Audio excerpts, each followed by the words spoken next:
दोस्तों नमस्कार, स्वागत है आपका यूट्यूब चैनल एबीटेक में। आज है 24 जून 2022 और जान लेते हैं आज की महत्वपूर्ण खबरें जो आज के प्रमुख समाचार पत्रों पर छाई हुई हैं। सबसे पहली अपडेट यहाँ पर माध्यमिक शिक्षकों के ट्रांसफ़र को लेकर के।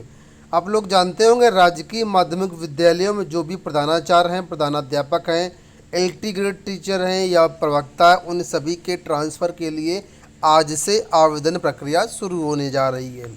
इसी के बारे में यहाँ पर अपडेट है कि जो शिक्षक हैं या कर्मचारी हैं वो अब इसमें रजिस्ट्रेशन और आवेदन कर पाएंगे।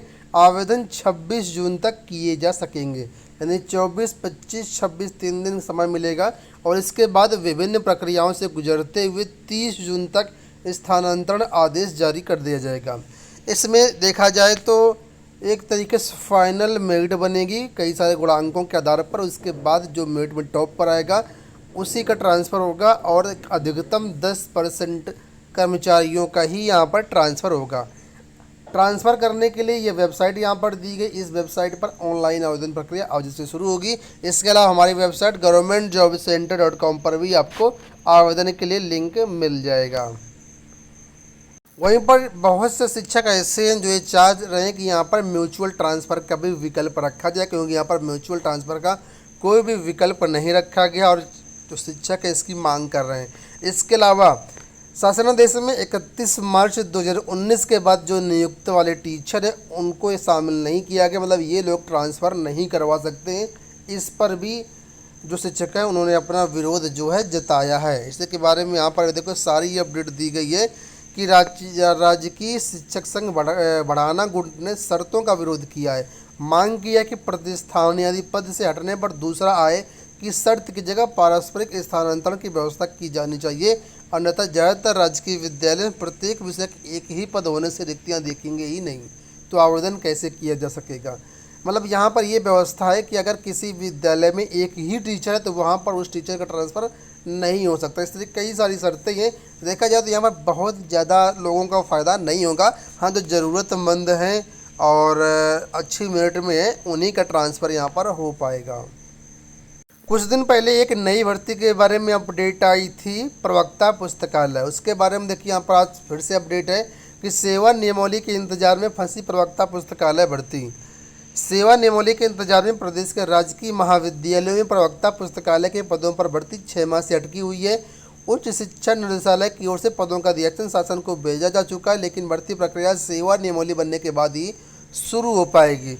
तो आप लोग जानते होंगे राजकीय महाविद्यालयों में ये भर्तियां होनी दें, ठीक है, लेकिन यहाँ पर अब जो है सेवा नियमावली ना होने से मामला अटका हुआ है। आपको बता दें कि 106 पद यहाँ पर हैं और लोक सेवा आयोग के माध्यम से ये भर्तियां देखने को मिलेंगी।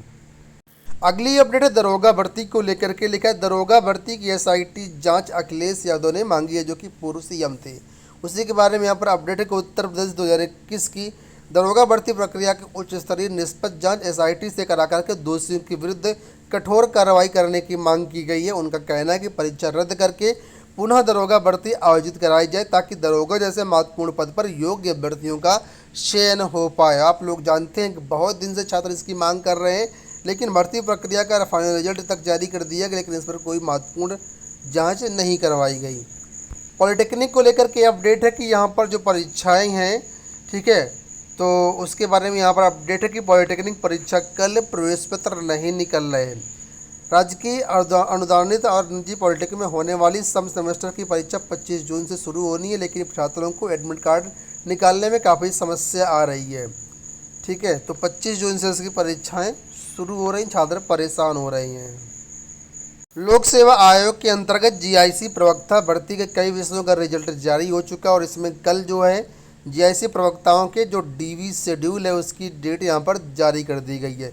आपको बता दें जीआईसी प्रवक्ता हिंदी का जो डीवी शेड्यूल है वो जारी कर दिया गया है। 27 जून को इनका डीवी करवाया जाएगा। बाकी लेटर वगैरह आप लोग लोक सेवा आयोग की वेबसाइट से डाउनलोड कर सकते हैं।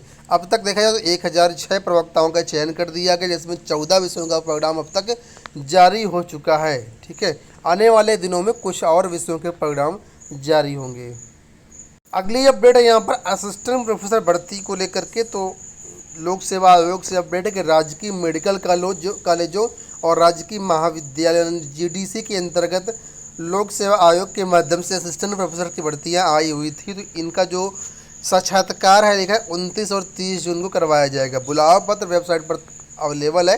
उप सचिव पुरस्कार श्रीवास्तव ने बताया कि 21 पदों के लिए साक्षात्कार 30 जून को आयोग परिसर में होगा।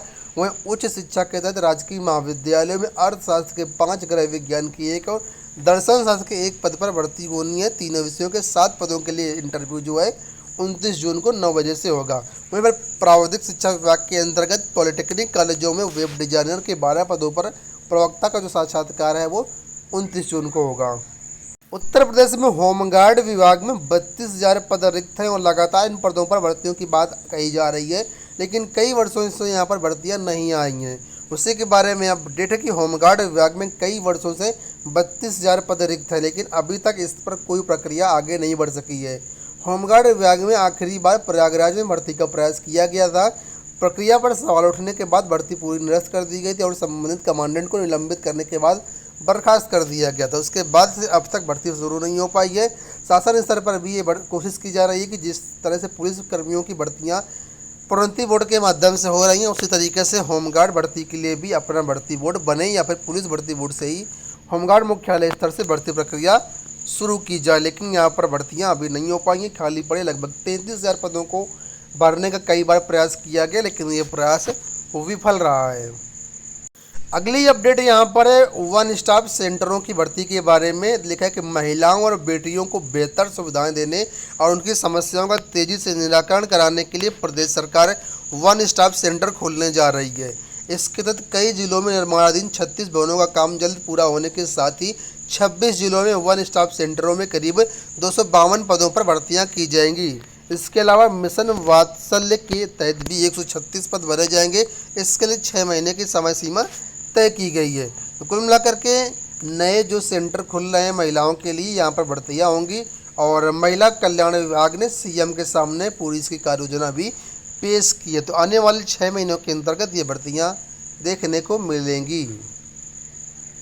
यहाँ पर देखिए अपडेट है लिखा है प्रदेश में 2 लाख नए महिला स्वयं सहायता समूह का गठन होगा और इसमें 22 लाख महिलाओं को रोजगार दिलाने का लक्ष्य रखा गया है। ठीक है, तो जो ग्रामीण स्तर पर महिलाएं खासकर उसको यहाँ पर जोर दिया जा रहा है कि महिला स्वयं सहायता समूह गठित होने के बाद जो प्रदेश स्तर में गांव स्तर की महिलाएं हैं उनको यहाँ पर बड़ा फ़ायदा मिलेगा। लगभग 22 लाख महिलाओं को रोजगार दिलाने का यहाँ पर लक्ष्य है। और लिखा है कि इस महिलाओं को सिलाई, पोल्ट्री पॉल्यूशन, सोलर लाइट, बिजली के बिल जमा करने, राशन की दुकान, बैंक सखी सहित कुल 47 सेक्टर में प्रशिक्षण देकर के स्वरोजगार दिलाया गया है। और यहाँ पर इस वर्ष केंद्र सरकार ने 2 लाख नए स्वयं सहायता समूह गठित करने का लक्ष्य दिया है।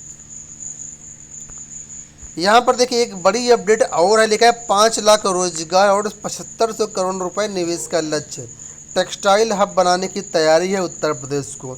योगी सरकार यूपी को देश का टेक्सटाइल हब के रूप में विकसित करने के लिए कार्य योजना तैयार कर रही है। इसके तहत अगले 2 माह में जहाँ निवेश फ्रेंडली नई टेक्सटाइल नीति लाई जाएगी, वहीं पर नोएडा के अपराइल पार्क में 3000 करोड़ रुपए के निवेश से बड़े पैमाने पर रोजगार के अवसर सृजित होंगे।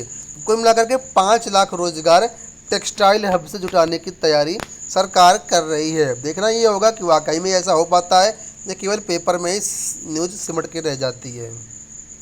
अगली अपडेट यहाँ पर जेलों में रिक्त फार्मासिस्ट के पदों पर भर्ती के बारे में। तो यहाँ पर देखिए अपडेट है कि जेलों में फार्मासिस्टों के रिक्त 85 पदों को भरने समेत 7 सूत्री मांगों को लेकर के डिप्लोमा फार्मासिस्ट एसोसिएशन ने बृहस्पतिवार को डीजी जेल आनंद कुमार को ज्ञापन सौंपा। एसोसिएशन ने अध्यक्ष आनंद मोहन मिश्रा व महामंत्री संजय सिंह ने ज्ञापन में रिक्त पदों पर भर्ती के अलावा पदों को बढ़ाने की भी मांग की है। अंत में अपडेट यूपी बोर्ड को लेकर के लिखा है समाज शास्त्र की परीक्षा दी और अंकपत्र और नागरिक शास्त्र अंकित। माध्यमिक शिक्षा परिषद यानी यूपी बोर्ड की हाई स्कूल इंटरमीडिएट परीक्षा में इस समय जो ग्रीवांस सेल है वो एक्टिव कर दी गई। अगर आपकी भी कोई कंप्लेंट है तो यहाँ पर कंप्लेंट दर्ज करवा सकते हैं। दूसरे दिन 33 शिकायतें आई हैं। कई अभ्यर्थियों के नाम में गड़बड़ी है तो कई को जो है अनुपस्थित दर्ज कराया गया है। एक ऐसा ही मामला यहाँ पर है कि अभ्यर्थी ने जो है समाज शास्त्र की परीक्षा दी और उसके जो मार्कशीट उसमें नागरिक शास्त्र का अंक चढ़ा हुआ है। तो इस तरह की अगर आपकी भी कोई समस्या है तो आप भी यहाँ पर अपना कंप्लेंट दर्ज करा सकते हैं। आपका प्रायोरिटी से यहाँ पर जो है कंप्लेंट का निस्तारण किया जाएगा। दोस्तों ये हो गई आज की सारी सूचनाएं। आशा करते हैं वीडियो पसंद आया होगा। इस वीडियो में इतना ही। धन्यवाद।